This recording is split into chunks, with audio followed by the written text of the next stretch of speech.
സംസ്ഥാനത്ത് കനത്ത മഴയിൽ താഴ്ന്ന പ്രദേശങ്ങൾ വെള്ളത്തിനടിയിലായി. തിരുവനന്തപുരം ജില്ലയിലെ വിവിധയിടങ്ങളിൽ വീടുകളിലും വ്യാപാര സ്ഥാപനങ്ങളിലും വെള്ളം കയറി. പത്തനംതിട്ട ഗവിയിൽ മണ്ണിടിച്ചിലിനെ തുടർന്ന് ഗതാഗതം തടസ്സപ്പെട്ടു.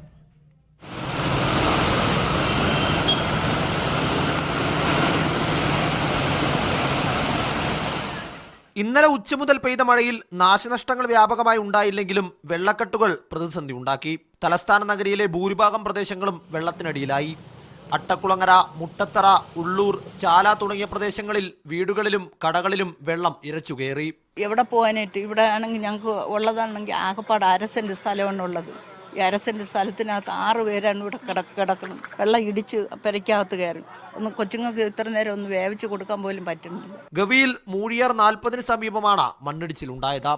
ഗതാഗതം തടസ്സപ്പെട്ടെങ്കിലും നാട്ടുകാർ തന്നെ മണ്ണ് നീക്കം ചെയ്ത് വഴി സഞ്ചാരയോഗ്യമാക്കി.